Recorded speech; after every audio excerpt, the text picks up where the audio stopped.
Happy Martin Luther King Jr. Day! Martin's Big Words. The Life of Dr. Martin Luther King Jr. by Doreen Rappaport, illustrated by Brian Collier. Everywhere in Martin's hometown, he saw the signs, white only. His mother said these signs were in all southern cities and towns in the United States. Every time Martin read the words, he felt bad. Until he remembered what his mother told him. You are as good as anyone.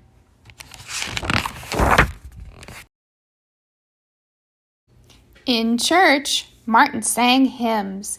He read from the Bible. He listened to his father preach. These words made him feel good. When I grow up, I'm going to get big words too. Martin grew up. He became a minister like his father, and he used the big words he had heard as a child from his parents and from the Bible. Everyone can be great. He studied the teachings of Mahatma Gandhi. He learned how the Indian nation won freedom without ever firing a gun. Martin said, love, when others said, hate. Hate cannot drive out hate. Only love can do that. He said together when others said separate. He said peace when others said war. Sooner or later, all the people of the world will have to discover a way to live together. In 1955, on a cold December day, in Montgomery, Alabama, Rosa Parks was coming home from work. A white man told her to get up from her seat on the bus so he could sit. She said no and was arrested. Montgomery's black citizens learned of her arrest. It made them angry. They decided not to ride the buses until they could sit anywhere they wanted. For 381 days, they walked to work and school and church. They walked in the rain and cold and in blistering heat.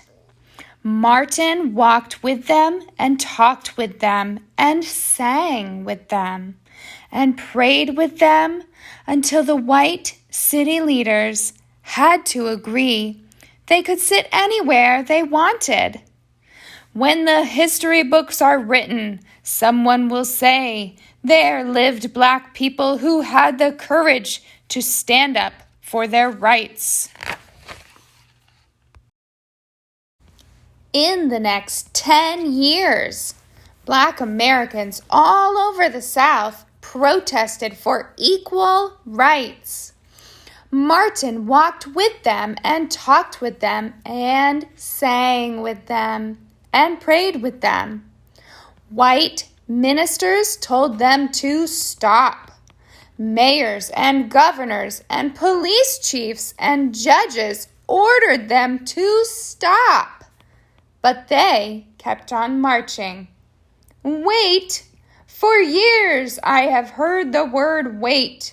We have waited more than 340 years for our rights. They were jailed and beaten and murdered, but they kept on marching. Some black Americans wanted to fight back with their fists. Martin convinced them not to by reminding them of the power of love. Love is the key to the problems of the world. Many white Southerners hated and feared Martin's words.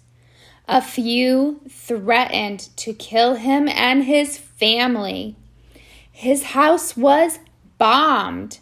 His brother's house was bombed. But he refused to stop. Remember, if I am stopped, this movement will not be stopped, because God is with this movement.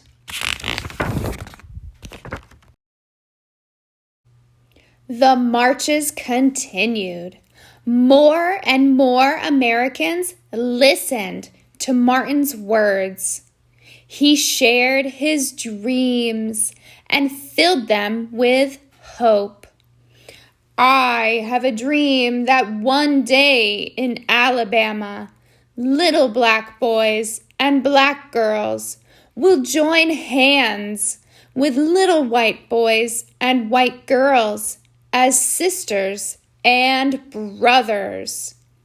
After 10 years of protests, the lawmakers in Washington voted to end segregation. The white-only signs in the South came down. Dr. Martin Luther King Jr. cared about all Americans. He cared about people all over the world, and people all over the world admired him. In 1964, he won the Nobel Peace Prize. He won it because he taught others to fight with words, not fists.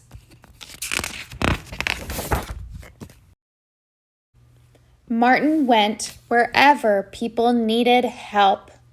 In April 1968, he went to Memphis, Tennessee. He went to help garbage collectors who were on strike. He walked with them and talked with them and sang with them and prayed with them. On his second day there, he was shot. He died. Freedom, peace, together, I have a dream, love. His big words are alive for us today. The end. Please review these important dates and additional books. Thanks for reading with me, guys. Take care and be well. And please subscribe.